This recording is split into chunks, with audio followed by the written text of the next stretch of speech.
Welcome to another edition of Bowie TV's Youth, Community, and Lifestyle. During this hour, we're bringing you highlights from some of our shows focused on youth, community, and lifestyle. Please be sure to give us a follow on all of our social platforms. First up on How to Steam Your Dreams, dive into the excitement of the 2025 DMV Ocean Bowl Games tournament on this part 2. On Read Science, author Steve Gullans talks all things DNA and human cell biology. Then on Minority Women in Sports, take a look at the sights and sounds during the recap of the Leadership Summit at Hampton University. Next on the Spotlight DMV, artists Janae Bridges and Viviana Goodwin sit down with Kelsey Nicole Nelson to chat all things opera and the importance of art education. Finally, on VIP in the DMV, Fox 5's Chad Ricardo talks giving back to the community and overcoming challenges to reach his life goals. Thank you for tuning into this week's programming of Bowie TV's Youth, Community, and Lifestyle.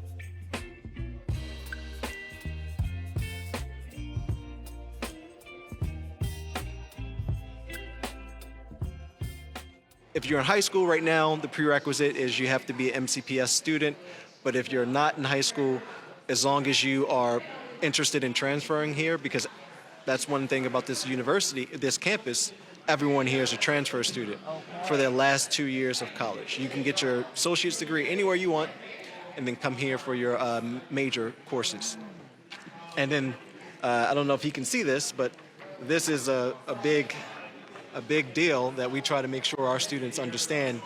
This is if you were to go to, let's say, UMD for 4 years, and at $100-something thousand. And if you were to go here, you go to community college first, 2 years transfer, you're paying a fraction of what someone who goes to live on campus would pay. And it's the same exact degree. It does not say Shady Grove on it. It would say UMBC on it, just like the students who go in Catonsville. So there you have it. If you are a STEAM candidate and you want to learn the soft skills like communication, which is really key, working with teams, this is the place to go.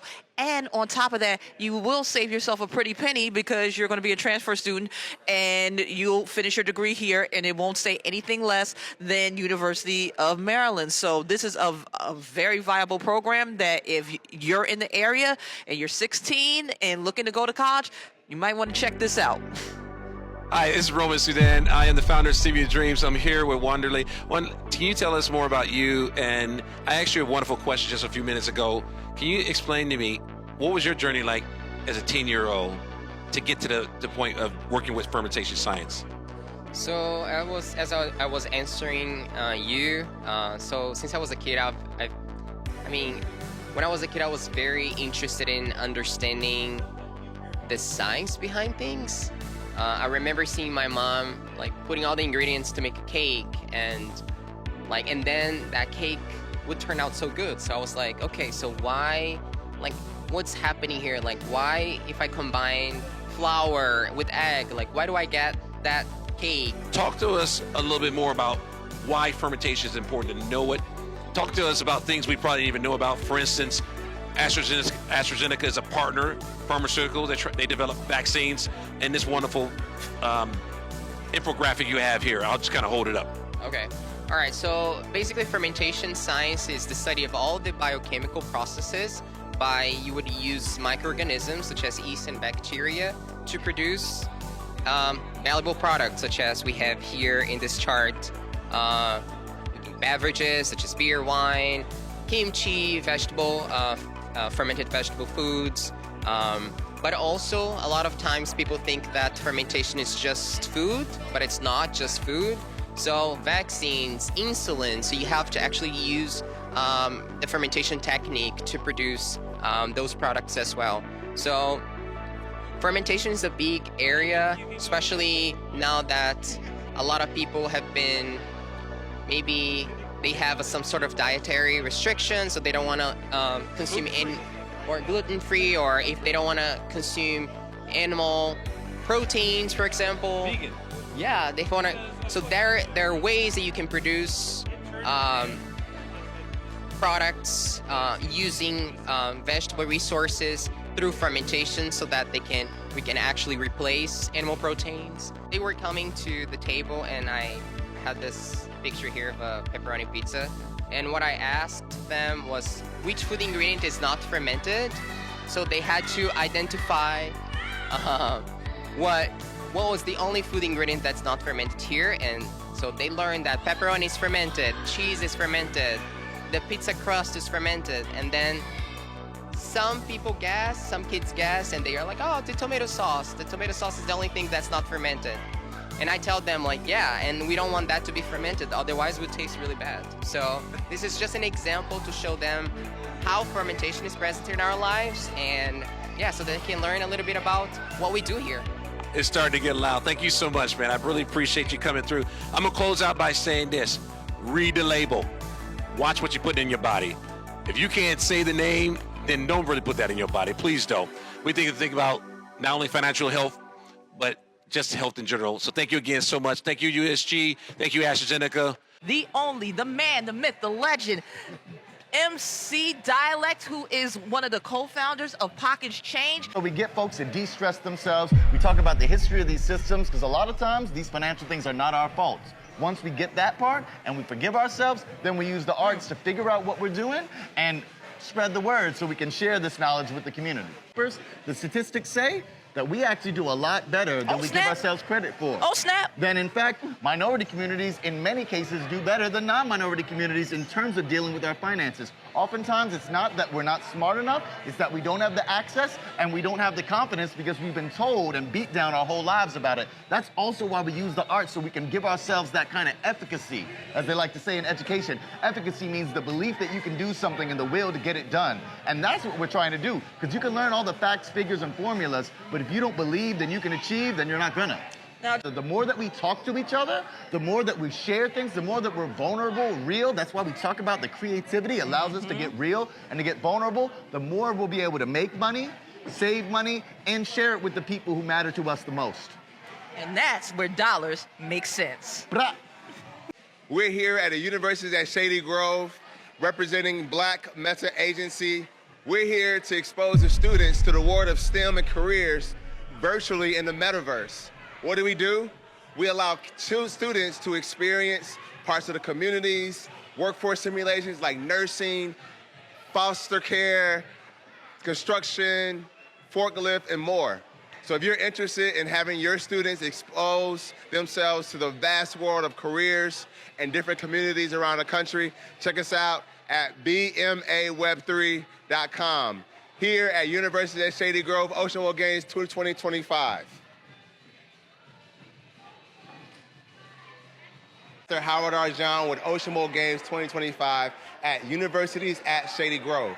Today, we have some incredible things to share with you all. We're with the University of Maryland Cyber Physical Systems and Engineering program. And we have Mr. Mel Gomez, who's going to give us an experience of a lifetime with technology. Mr. Gomez, how are you doing today? I'm very well, thank you very much. And so please tell us about the program.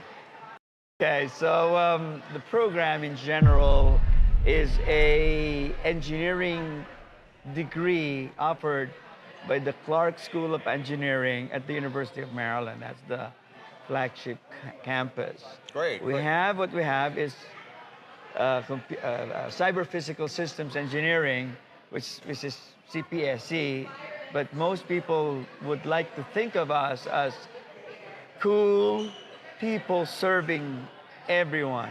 So tell us more about the cool things you're doing, because I was blown away with your sign language robot. So I want to know a little more about the robotics and the displays for the students, and just give us a demo on screen. All right, very good. So let's start with the far left.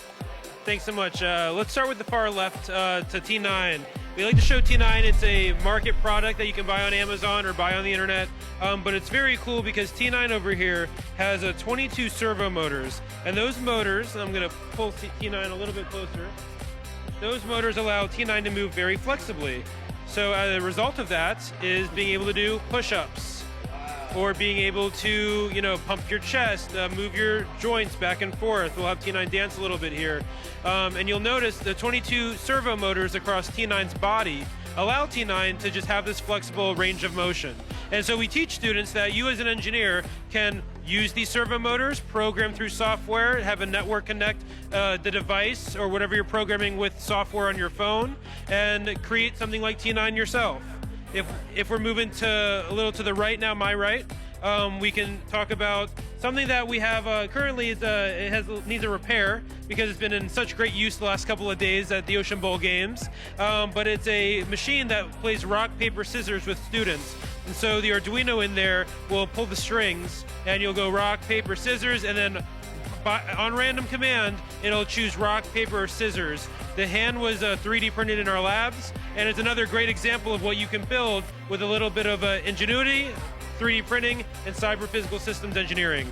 And over here is something we have through our 5-week program that we host every single year for the last 3 years. We have a 5-week summer program called Jumpstart Your Engineering Career, where we have students pick a problem that they want to solve, and over 5 weeks, what they do is they create a solution. And the group ScienceScribe that created this device took 5 weeks to solve a problem, which was how to better communicate with the sign language community or the deaf community. And so at the end of the day, they have this cool piece of equipment. And if you can help me here, if you wanna, I'm gonna push this down, and I want you just to say whatever comes to your mind. Ocean Bowl. What this machine should do now is translate what you said, and take that and make it sign language, letter by letter, and you see on the screen here. It thought you said how is involved, so it's a little loud in here. We can try again one more time. Steam your dreams. And then, what's your dream is what it heard. So when it's loud in here, it's gonna get a little bit of feedback, but you can tell when there's no noise and it's a little bit clearer to hear, it will pick up. Oh, it's still picking me up right now. Yeah. It'll pick up what you're saying and then translate letter by letter. What a great thing that the group did is, one, they tried to, and they're in the process of patenting this. And this is a high school group or community college group of students in our summer program last year from all around the county and state of Maryland. And they also have this software that you can see an avatar doing it. I think it's very easy, hopefully, to imagine a society and a world where you talk into a microphone and then you have an avatar or you have a piece of equipment, so that one day in court proceedings or in public libraries or places, people can just read and see with avatars American Sign Language. For being here, for sharing your amazing products with our students, but also inspiring them to go into STEM careers. And that's what we're about here at Ocean Bowl Games 2025 and STEM Your Dreams, about exposing students to career pathways by allowing them to hands-on engage, but also just encourage them. So we want to thank all of our partners, University of Maryland, Cyber Physical Systems Engineering Program, and we look forward to seeing you all next year at the University at Shady Grove. Signing off. Go Terps! Go Terps! Woohoo! Go Terps!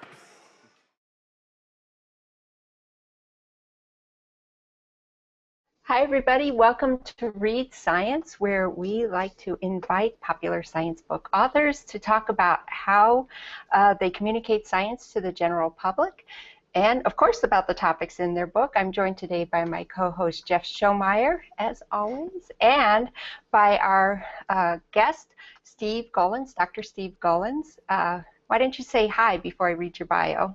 Hi, Joanne. Hi, Jeff. How are you doing today? Great. We're so glad you could be on with us. Now, today we will be talking with Steve about the book he co-authored with Juan Enriquez called Evolving Ourselves. And it says how unnatural selection and non-random mutation are changing life on Earth. And I got to pull up your bio here. It's never easy here to find everything online. Of course, you disappeared. Here we go. Steve Gullans, PhD, is a venture capitalist, scientist, and entrepreneur. He found Excel Venture Management to work with entrepreneurs developing technology for medicine, energy, agriculture, and social networking. For 18 years, Dr. Gullans was a professor at Harvard Medical School, applying cutting-edge technologies to understanding diseases such as cancer, ALS, Parkinson's, and Alzheimer's. His discoveries have led to the founding of several biotech companies. He is a fellow of the American Association for the Advancement of Science and has published more than 130 scientific papers in journals such as Nature, PNAS, and the New England Journal of Medicine. Welcome to Steve. I'm really looking forward to talking about the content of the book here today. If you are out in the audience and you have a question, feel free to type it in and we will make sure to pull it up and get an answer for you. Jeff, why don't you throw out the first question? Okay. Thanks for joining us, Steve. There are so many things to talk about in this book. I had trouble figuring out where to start, so I thought I'd see if I could find a high-level question, and there are two that came to mind. We'll get to the other one.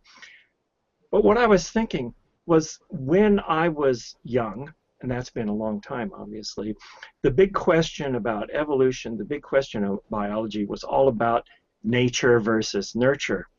And we thought that that was the fundamental question that would answer everything. And we were real clear at the time that every human trait we could imagine was either determined by a particular gene that would be identified in the next year or two, or by the environment that we grew up in. Now the question, that question hardly seems relevant anymore. Events have left it behind. So what happened? What happened? It's an interesting evolution in terms of the field and the terminology. We actually have a vignette in the book about E.O. Wilson and James Watson, who discovered the structure of DNA, where we talk about the nurture versus nature debate. And it really came down to the fact that the last century, the 20th century, in the field of biology was dominated by DNA. It was all molecular, all unitary, single gene events. And we wanted to understand all of human traits and all of biology, frankly, at the level of just DNA. And during this time, the environment, or nurture, was relegated to a relatively minor role in the eyes of the leading biologists in the field. So someone like E.O. Wilson, who actually lives in the natural world in terms of what he describes, appreciated how powerful and important the environment is, but it hadn't been built into the context of our current dialogue. The book takes it up from that point and really says what's happened over the last dozen years as we conquered the human genome and all the other genomics is we actually didn't identify the basis of all inheritance and all the phenomena we see in everyday life as being genetic. In fact, genetic genes can describe in absolute detail a small subset of things like some cancers or some Alzheimer's genes, etc.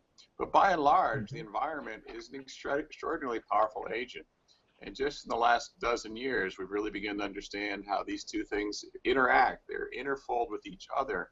So it's really one embedded concept that they work together generation by generation to ensure that all species are born into a world with the best traits possible. Well, this is a good way to zero in on my other question and start to scope it down a little bit. But the picture that came to mind was an episode I saw of a silly, I don't know, world's best home videos sorts of thing.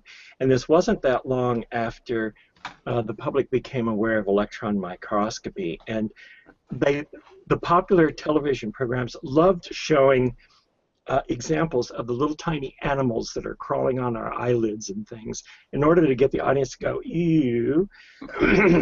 But what I wanted to recap, and I don't know if I can get the orders of magnitude right, is where is the edge of the human body, and what do you want to count in the human body? We have the things that we call the human cells. How many of those are there? And then there's 10 times as many of these things that are bacteria, right? And then there are 10 times as many of those, or some number, of virus. It's like, and now you've included all of these because they all form a thing. Right. Yeah.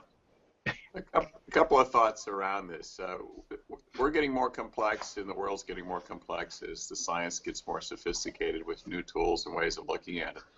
What we've discovered in the last couple of decades is that humans are, one of the concepts in the book is humans are all born with not just a DNA genome, but with something we call a hologenome that we borrowed from the Rosenbergs in the field of ecology, which means you really have 4 genomes you're born with.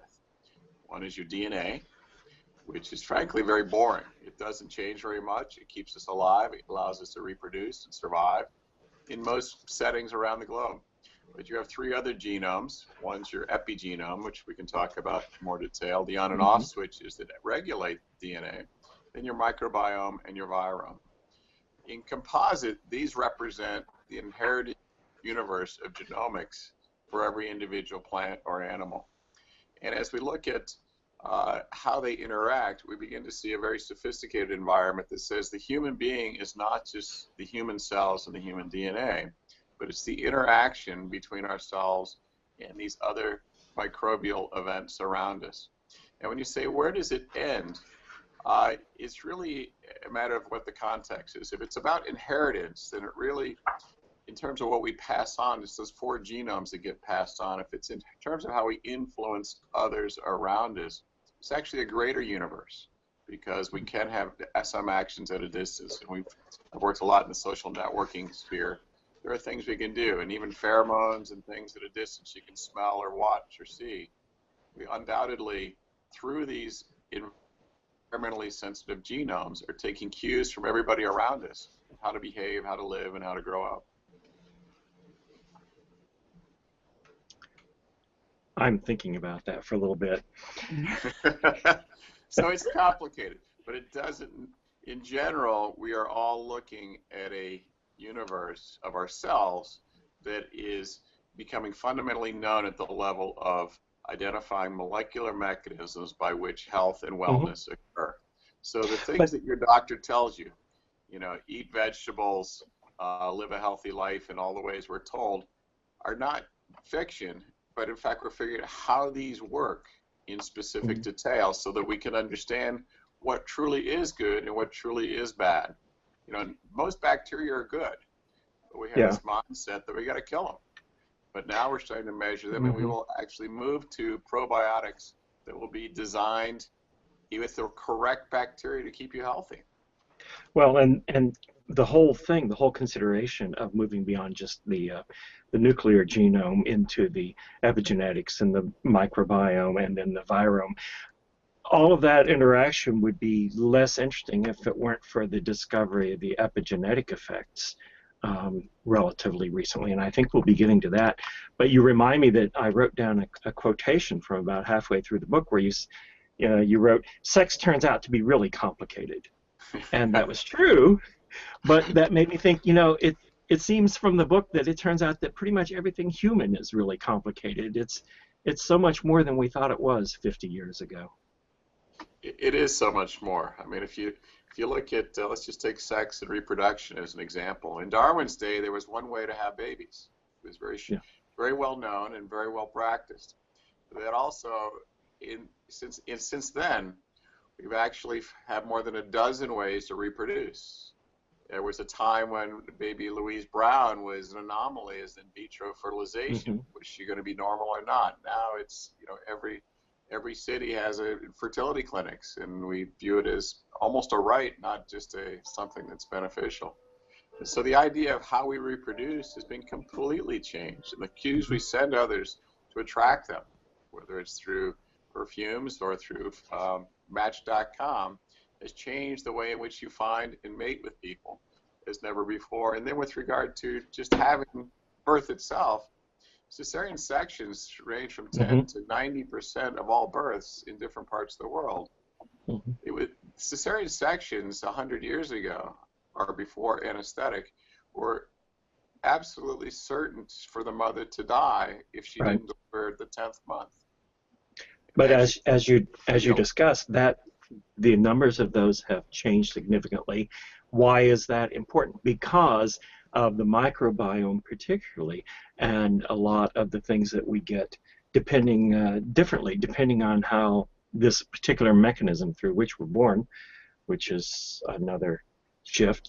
The other piece of it is there are genes getting passed on. For example, from people whose kids would not have survived. Genes are getting passed on as a result of the cesarean sections. Okay, and now one more question before I let Joanne in this time. This is one I always ask when we're talking with people about cells, because it's relatively recently that I read and learned about what seemed to me the shift from the idea that genes control traits to the idea that's much more interesting, that genes control development and that traits are an emergent property of development. Help me see the importance and where it fits into the narrative of our current understanding of what we did with developmental biology and the discoveries with Evo Devo and those sorts of things, which, from my perspective as a physicist, seem to have shifted a lot of things to a much more productive angle than had been before, of a very naive understanding of how genes affect what we are.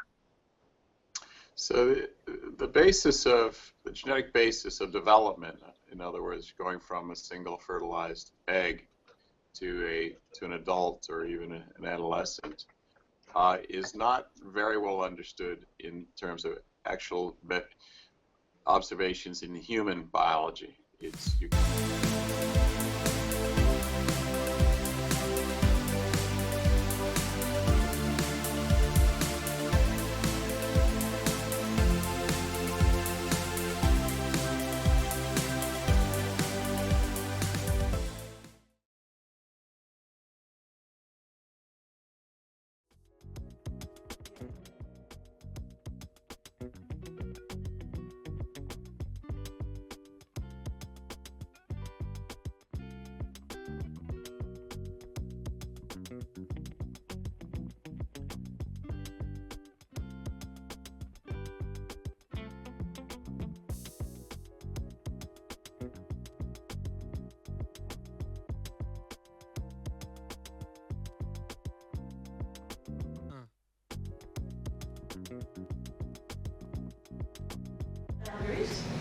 I need to know my triggers.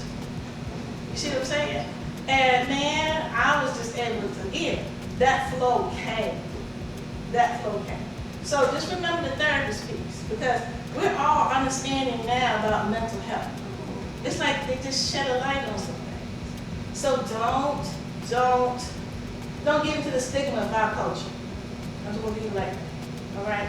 But I think because you are an athlete, if you want your athletes to be able to embrace it, you got to embrace it. If that helps you get there, let it be, okay? And so I want to stick with the travel fan and that.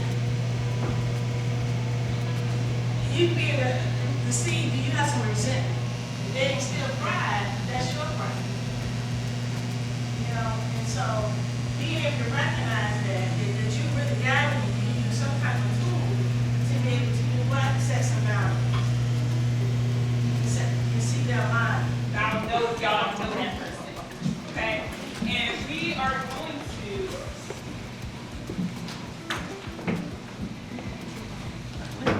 okay, so I have some conversation starters here, okay? I know a lot of times when we come to summits, we come to conferences, we really don't know where to start with people, right? We don't, a new environment, we may have come by ourselves, so I have some questions here, and I will let you and your pair kind of pick which question you're going to tackle. But I would love for you to partner with someone new, right? And we're going to start with a question of your choice, okay? And I think after Monique's talk, the question that is probably most fitting, right, is how do you balance being eager with not overextending yourself? And where do you struggle most with saying no right now in your life?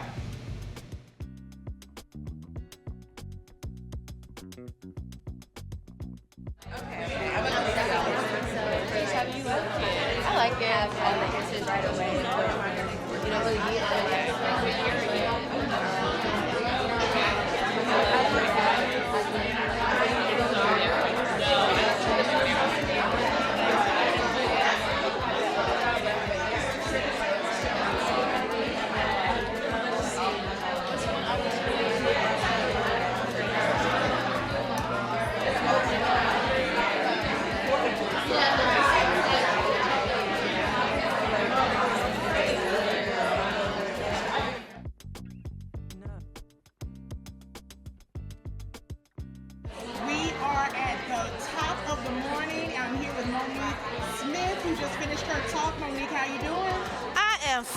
Here at what? The Home by the Sea? That's right, that's right. I see you with your Hampton Bloom on today. Yes. So you just shared your seeds of empowerment with the young ladies here at the Minority Women in Sports Leadership Summit. Just talk about your passion for giving back to the young women here. Man, it's a beautiful sight. I mean, it's like a sea of women in this business, and it's like the pipeline is in good hands. And I just want to be able to give, you know, the waves that we experienced, it will be worth it because now we can help them have a smooth sailing. So I'm really excited about that. So Monique, can you share with everybody where can they find you online and find your magazine and all of your information? Well, I like to talk on LinkedIn. So I'm Monique A.J. Smith on LinkedIn. We have a store, seedsofempowermentstore.com, seedsofempowermentstore.com. You can get all our magazines, all right? All our magazines there and PDF. And we're on Amazon. All 10 issues are on Amazon. And then we do have a podcast called A Chat in the Garden. So you can go to chatinthegarden.com to listen to all of our women. We've been on the air for 12 seasons. Well, Monique, thank you so much for being here. You know, I know the advice that you give, and I'm sure that the women here enjoyed it as well. Thank you so much. Thank you for having me. Is it going to fill my cup? Is it beneficial to me, or is it just something to do for me? Okay, yes, definitely self-reflection is a huge part of this. What else? How do we balance? Yes, ma'am. A lot of it we really just tie in, and then taking on an internship opportunity. Is this good for like what I have on my PR? You know, how can I manage and stuff going on in my life with this opportunity?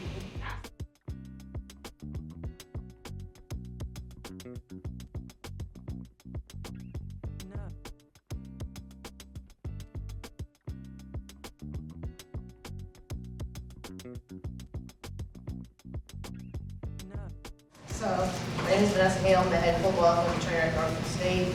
I got to Norfolk State in July 2024 after spending 3 years at Park Atlanta working with football, softball, and men's and women's basketball. I got to this position stumbling into athletic training actually in high school, and I just stuck with it. I went to grad school at University of Houston for 2 years after finishing my bachelor's at Howard. So I will say that it's the real issue. That's my personal opinion. You know. All right. But this is a field that I just fell into, stuck with, that has helped shape me and grow me as not only a professional, but a young black woman as well. And I don't regret any of the steps and hurdles that I had to go through to get here. Ms. Stasha Harrison, also go by Scotty. I started at Hampton University where I was a middle sport athlete. I played volleyball, ran track, I played pop growing up too.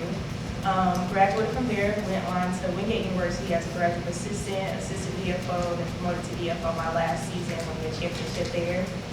Went to A&T for a little bit, coaching staff change, went to Albany State this past season, won a championship there, and now at Hampton. So you've been in spaces that you want to be in is something that I can never say thank you enough for. So I would say he's one of those people.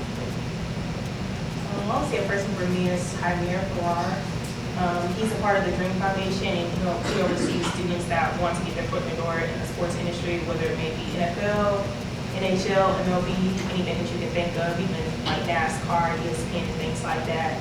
I had the opportunity to work the college football playoffs with Indiana, and I went in the year 2020. And I just want to add something. I know I'm not on the panel or the moderator.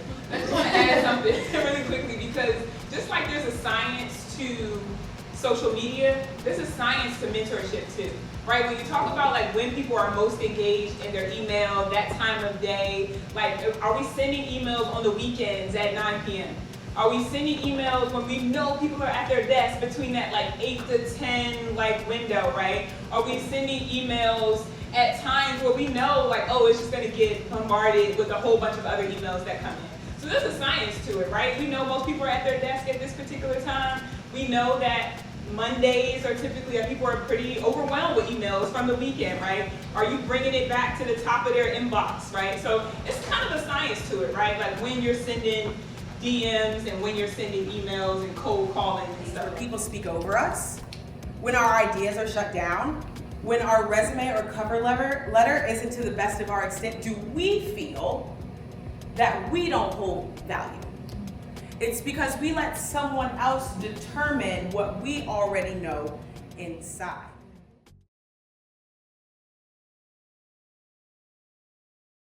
Won a Grammy this year for second, right, Grim? Third Grammy.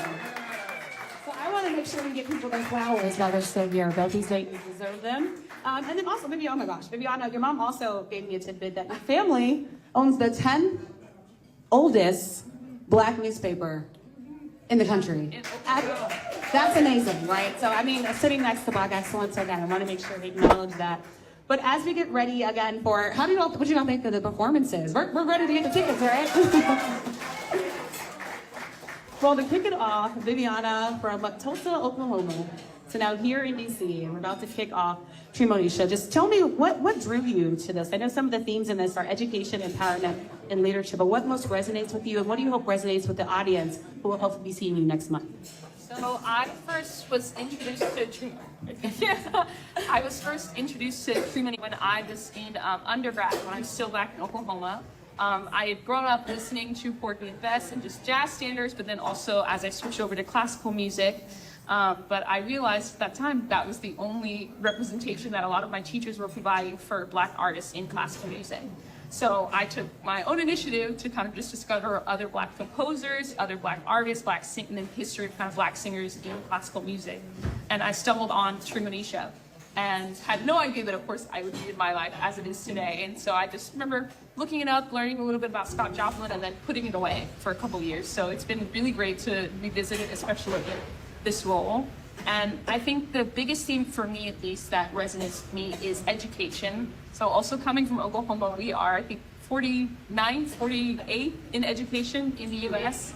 And so education in general has been incredibly important for myself and for my family, just as I've gone on through the years. And so now getting to be here in the capital of the United States and getting to put on this show that at the heart of it is educating specifically young minds and the younger generation, which is a very good theme that we hope to bring out within this production. It's just a really, really great honor, and I hope that that also is imparted on the audience.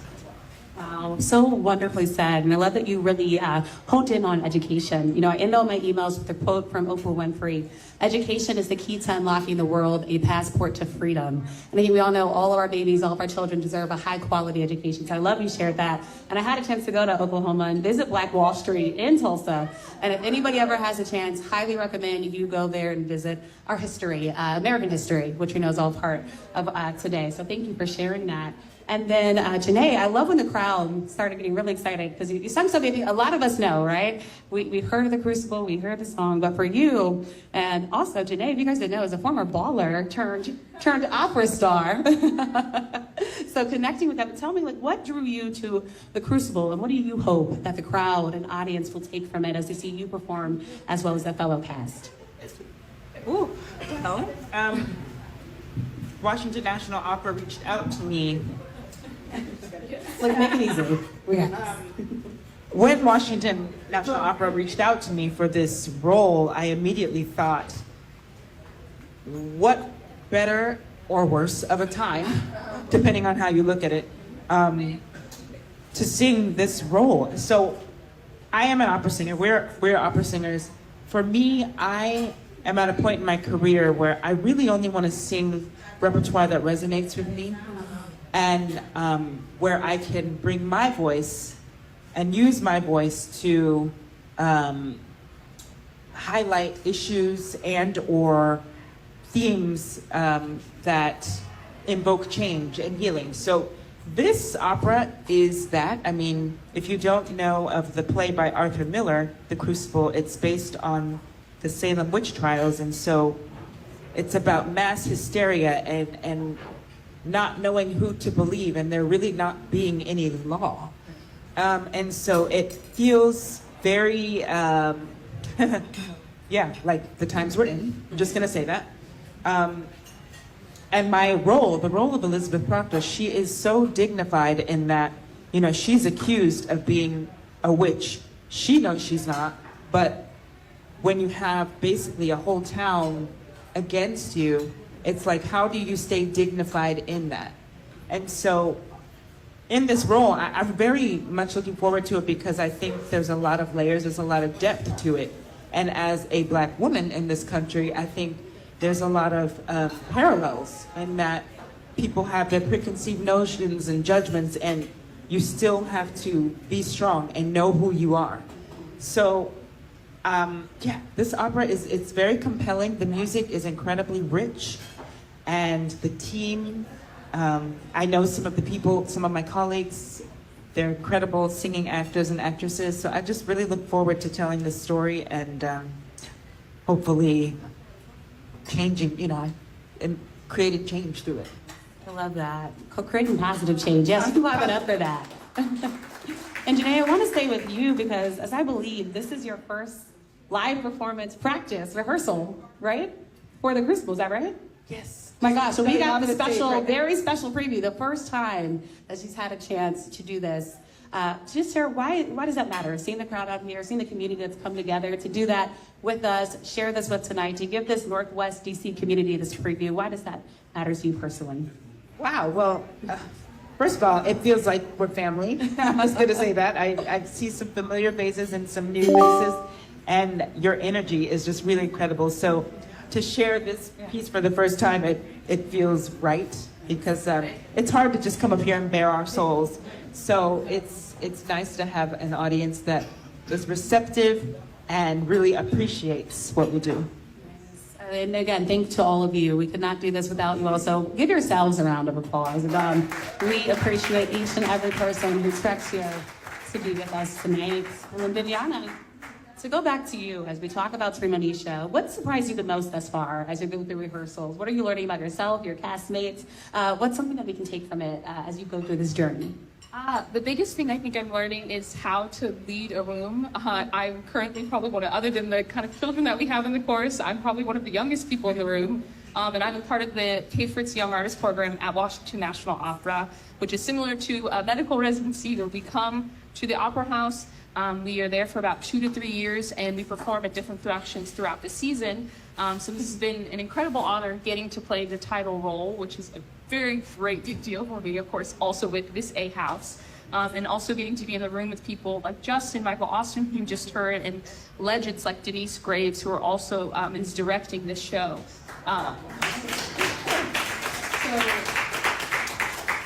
I think the thing that surprised me the most is just all the information I've been getting from them every single day, just offhand. Just the slightest thing, she will come and give me a note, and seeing in her eyes the way that she communicates, and because she herself, of course, was this dynamic performer, it helps me feel so much more comfortable as I step into this new role. But it's also taught me as well how to kind of stand on my own 2 feet in this role and not be the young artist in the room, asking questions, being able to clearly communicate my thoughts and how I'm feeling, and also having agency over how I want the story to be told. So that's been really great. Yes, that's beautiful. I love that agency, and don't we all?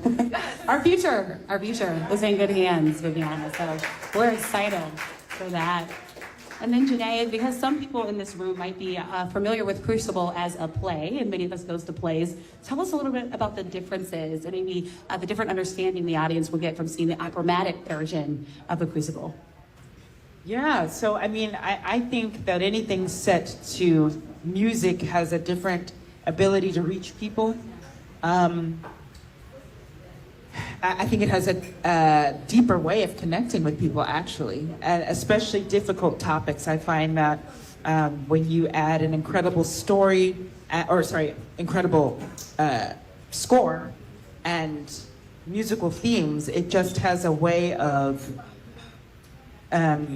reaching people in a more accessible way, I would say. So the beauty of opera, of course, also we're unamplified, so we don't use microphones. So the unamplified voice it also, to me, just has an immediate grasp on a soul, because the voice is the very first instrument. So yeah, I think the themes that the Crucible embodies, paired with this incredible writing of Robert Ward, you can't help but feel, emotions and deep emotions. And Janae, you've performed all around the world, right? All around the globe. What are you most looking forward to about this performance, especially that first opening night? I love DC. That's the right answer for this. Yes. Let's wrap it up with that, right? Y'all, we love the arts. It's so special. My mother is from Baltimore. My mother. Baltimore folks know. Weird accent. From Bmore. He says, doesn't be more careful. So I have a lot of family in the DMV area. So every time I come here, it's just a very special reunion. And I think just this time especially, when we need healing, we need balms to our souls more than ever. I just feel very grateful to use my gifts, my voice, to do just that.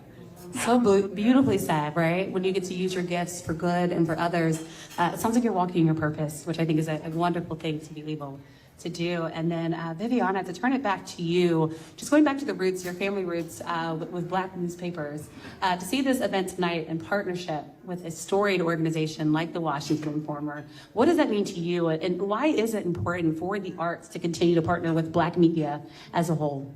It's incredibly important. I don't think I understood the weight of the things that my family did within journalism until I got older and left, and also because of the kind of revival of Black Wall Street.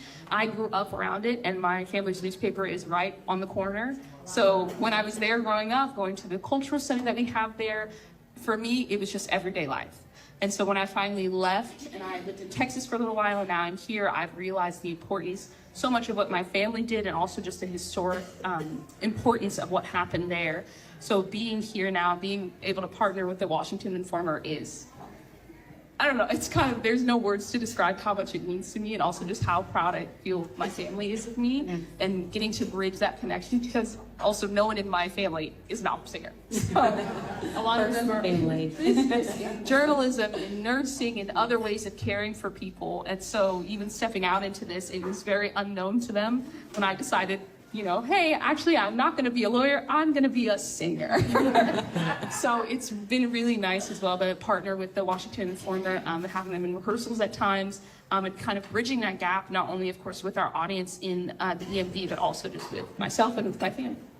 Oh, nice. And the family support, full circle moment. And shout out to you for stepping out on that and being the first in your family. Probably not the last. I'm sure the family, I'm sure you are inspiring every day. And Viviana, I know we have to get you to rehearsal soon, so we're going to be losing Viviana. But before you go, what's the pitch to the audience? Your last thing you'd say for them to get their tickets tonight through the Washington Informer or directly to the Washington National Opera to come and see the beautiful opera performance we know you'll give at Tremonisha.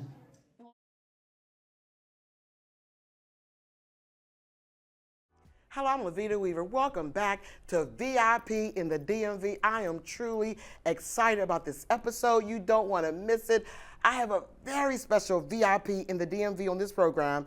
Y'all better help me welcome Chad Ricardo. Come on, Lavita. Wow. That's a VIP in the DMV. Woo, boy. Goodness. Thank you for having me. I'm so excited to have you. Yes. You're from Fox 5. That's right. News anchor, and we have seen you all out there in the community. That's right. Matter of fact, I went to the hairdresser you all right today, and I was telling the ladies who I was interviewing today, and they said that they really appreciate you for being so community focused. Sure.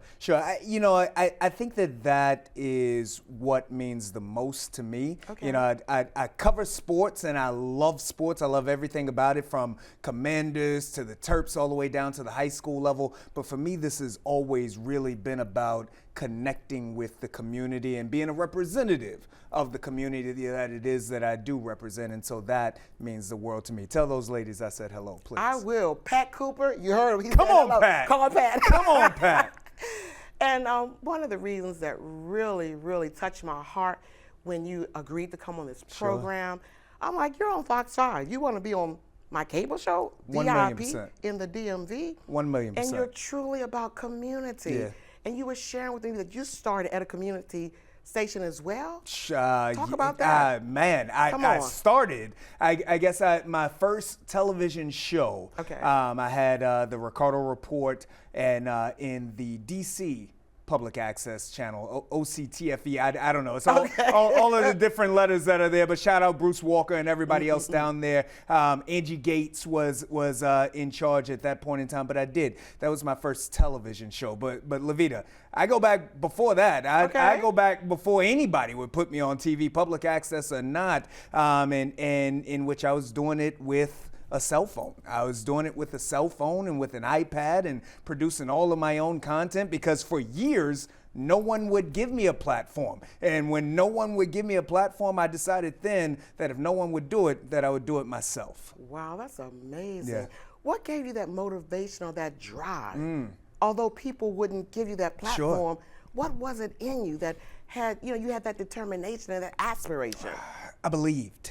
I believed, to take you all the way back from a very young age, probably when I was 5, 6 years old, I knew then that there were only two things that I could ever do or be that I would be happy in life. And those were, and stay with me here. Okay, I would stay with you. Those were being a sports anchor. I love Sports Center. I grew up watching sports as a child, so I knew that I either wanted to cover sports or I wanted to be Martin Luther King. Now, let me break that down. Now, at that age, I didn't even really know. One of my cousins back then, he asked me, I told him, he was like, what do you want to do? It's sports and Martin Luther King. He was like, you want to be a pastor? I was like, no, I don't want to be a pastor. And in my youth, I couldn't explain what I wanted to do. But as I got older, what I came to understand is that I wanted to serve the community. I wanted to serve the people. I wanted to unite and bring people together. And for years, it baffled me exactly how it is that I would combine my love for sports and my passion for people together. And it really wasn't until I made it here to this level that I understood that through sports, I could do just that. And you played sports yourself. I did. Not very well. Not very well, Levita. Let's talk about that. Let's be real. Let's talk about that. Okay, let's talk about that. I played football my entire life. I'm from, initially, I've been here for the last 20 years, so I consider myself a resident of the DMV right now. That's why you got me on VIP in the DMV right now. But I grew up in Hampton, Virginia. I went to Bethel High School. That is the school that Allen Iverson went to. I played against Michael Vick when I was in high school as well. But I wasn't really all that good. Now I had a passion for the sport. I had an understanding of the sport, so that allowed for me to walk on in college. So I played briefly at James Madison University as well. I was more so like a water boy / tackling dummy with that JMU football team. Chad Ricardo? What? Yeah, Chad Ricardo. Well, yeah. Out there on the football field. Again, but what that did for me, though, is it allowed for me to understand that I would be far better on this side of the table than I was over there. And I think that it is things like that individuals need to help them find their path. And so I was able through the fact that I wasn't as good as many of my teammates, I was able to understand that this is what I truly loved about it, was covering the game and the mental and the emotional aspect of the game more than playing it myself. Far more athletic, those guys, but this is what it is that I do. I love that. How would you encourage someone? Sometimes people have an idea of what they want to do. That's right. But they may not be good at it. That's right. Right? That's right. So how do you transition from what you think you ought to do to what you were created to do, purpose? What you were created to do. Yes, what you were created. purpose. I think that oftentimes, for me, I can only speak for myself, I knew. Like I knew. I love the game. I love all sports, but I love football probably the most. And my love and desire for it, though, it's once you get to college, because collegiately, for anybody out there who did not participate in collegiate athletics, far before people were getting money, NIL and all of that stuff, it was already a job. You see what I'm saying? So when you play in high school, like you can get through it, because in high school you go to school, you come back, you practice for 2 hours, you play in the games on Friday, Saturday night, so it's outstanding. Right. When you get to the collegiate level, the game is your life. You see what I'm saying? Like you are waking up at 5:30 so that you can go to weightlifting at 6 o'clock, and then you weightlift and you work out from 6 o'clock until 7:30 or so. Then you go to team breakfast. Then you go to class all day. After class, you go to study hall after that. After study hall, you go to practice. And then after practice, you get out at 7 o'clock at night. So your day started at 5:30, you're out at 7 o'clock. Lavita, if you're not good enough, okay, what are you doing?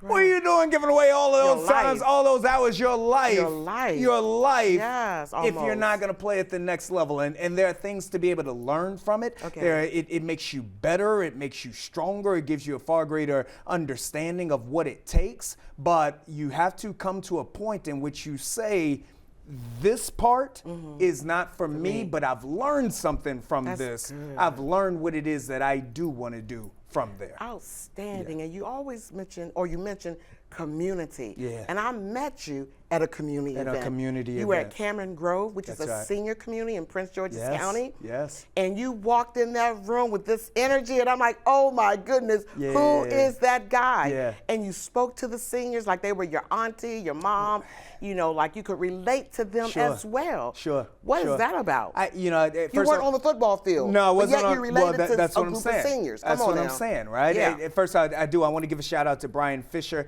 Brian Fisher is my guy, so thank you for always telling me about everything that's going down in Prince George's County. He told me about that one, and the former sheriff, what was his name? Sheriff John D.B. Carr. No, that's the former, current sheriff. Correct, the former. My main man. Okay, I'm sorry.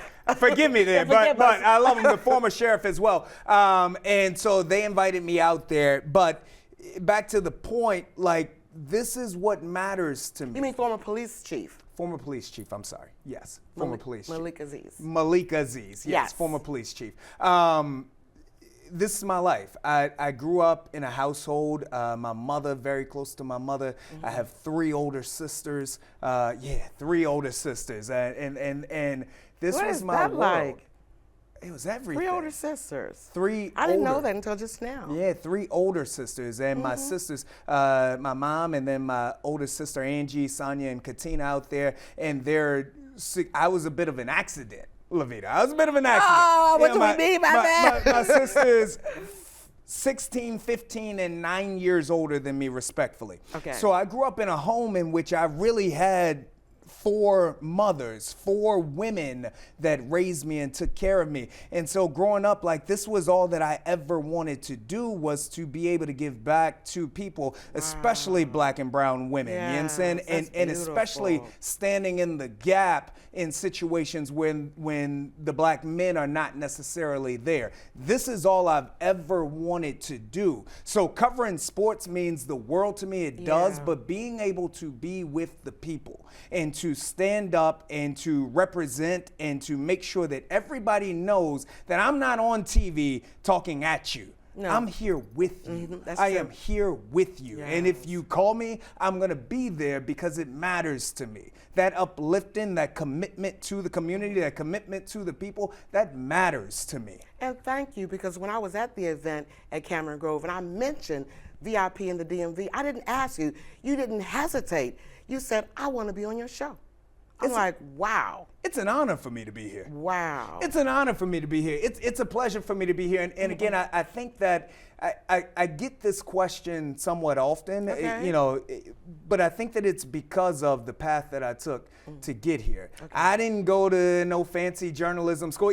You're actually never going to hear me call myself a journalist because I'm a man of the people. Look at all of my things on social media. I'm a man of the people, bro. You. Where I come from, I understand. So I don't see myself as something that is disconnected from the constituency that I serve. I am a part. I am a mouthpiece for the people. I'm a mouthpiece for the people. I'm not someone talking at the people. So any point in time in which I can come and be here with VIP in the DMV or to be at you know, the home or to be anywhere, that is what it is that I want to do every time. how would you encourage someone? Because right now everybody says you have to get that education, which gives you information. It does. But you're showing a whole different perspective. That experience can give you revelation to connect to the people. That's what I hear. Education is great. Yeah. You know, I am a college graduate. I have a son. Shout out to my son, Kobe Ricardo, and we will encourage Kobe to go to school as well, and not just get an undergrad, but a master's.